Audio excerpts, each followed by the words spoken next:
planteé en más de una oportunidad acá y lo escribí el domingo en el periódico El Deber. Y yo lo dije claramente, ya es tiempo de volverla a mover la rama de las regalías y tratar de que la repartija con el gobierno sea en partes iguales. Me explico. 50% para los departamentos y 50% para el Estado. Del 50% para los departamentos, 25% va a los departamentos productores, 25% de lo que produce va para él y 5% para cada uno de los departamentos que no produce hidrocarburos. Con eso hace el 50% y el otro 50% se lo lleva el gobierno. Nadie ha dicho esta boca es mía y creo que debieron haber dicho. José Luis Santisteban me escribió felicitando la iniciativa, me dijo que estaba muy interesante, pero que habían algunas observaciones de carácter jurídico.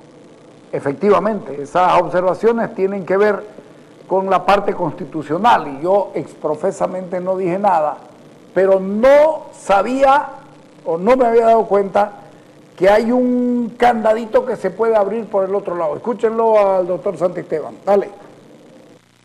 ¿Cómo le parece esta propuesta y cómo ve la parte constitucional, si realmente podría ser o qué trabas pueden haber en la Constitución para esto? A ver, lo primero que hay que establecer es que la propuesta es muy innovadora, muy revolucionaria, tomando en cuenta que en 1938 se aprobó, o sea, la denominada Ley del Petróleo, y recién se consolidó en la década del 50, y ahí se hablaba del 11%, después de arduas luchas. Esta propuesta innovadora, revolucionaria de Carlos, lo que plantea, o sea, es modificar una nomenclatura que el gobierno muy hábilmente, cuando aprobó la Constitución Política del Estado, incluyó un artículo 368 donde puso en forma específica que los ingresos de los departamentos no productores era 11% sobre regalías. Cuando se dicta la Constitución Política del Estado, recoge algunos elementos del Estatuto del 2008. Primero el IDH, el IDHD, lo que no recoge y deja a un lado es la coparticipación que sigue estando en el gobierno municipal y todo lo demás se lo lleva al nivel central del Estado. Y solamente de 7 ingresos que son los huertes en un departamento como Santa Cruz, que es Cochabamba, Tarija, Chuquisaca, que producen mucho, por ejemplo, en ámbitos comerciales como Oruro, por ejemplo. Ahí, por ejemplo, el tema de fondo es que de esta coparticipación las gobernaciones no reciben un solo centavo. Hasta ahí, por ejemplo, las regalías en la Constitución del 2009, vigente hasta hoy, se establece solo en 11%. Es decir, que para modificar esa fórmula hay que modificar parcialmente el artículo 368, pero resulta que para los departamentos no productores sí pueden mejorar, porque el artículo 368 dice que es mediante ley especial, ahí hay un camino más fácil, más corto y más expedito. Pero el tema central ahora es que la ley marco autonomía, es decir, cuando nosotros analizamos la adecuación del estatuto, cuando analizamos los ingresos departamentales, miramos de que hay una llave constitucional sobre el 11%. Y miramos cuáles eran los otros ingresos muy mínimos en las gobernaciones sobre el IDH y el IDHD, el impuesto especial directo a los hidrocarburos. Entonces, a partir de ahí, hay una coparticipación donde no participan las gobernaciones, no reciben un solo centavo. Y eso, por ejemplo, es la forma más injusta porque Santa Cruz y otros departamentos producen mucho movimiento económico y no reciben un solo centavo del IVA, del GAP, del impuesto a las salidas al extranjero, etcétera, etcétera. Pero la visión del gobierno es la siguiente: si cuando nosotros hicimos la propuesta de pacto fiscal con el Comité Pro Santa Cruz y otras instituciones, y la propuesta del gobernador Rubén Costa, establecimos de que de la coparticipación se debe parecida o similar a la fórmula que propone Carlito, es decir, del 100% de los 7 impuestos, ni siquiera de todos los impuestos. Hay otros impuestos que no se tocan, que son del nivel central del Estado, sino de los impuestos que solo produce la región. Entonces, a partir de ahí, el del 100% de esa coparticipación, 50% en el nivel central del Estado, 20% se le da a las gobernaciones, 23% a los municipios, se sube 3%, 1% para los pueblos indígenas y 6% para las universidades. Es el 50%, es lo que llamamos el 50-50. pero solamente de 7 impuestos. Eso nos alcanzaría para cubrir las competencias que el gobierno ha transferido, como los hospitales de tercer nivel, sin un solo centavo. Ese es el camino más corto y expedito, si el gobierno de verdad quiere, o sea, hacer andar las autonomías.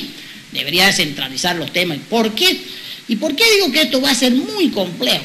Porque resulta que el gobierno ha sentado su visión política sobre la distribución de los recursos en las regiones, con la ley 154.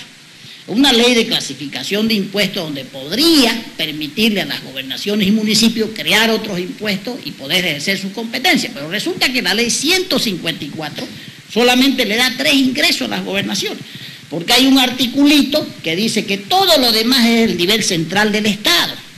Entonces, a partir de ahí, a los municipios les ratifica sus ingresos, inmuebles, vehículos, transacciones, ¿no?, transferencias municipales, ¿no es cierto?, la chicha de maíz y daños al medio ambiente, pues, ¿no?, que es un impuesto muy complejo.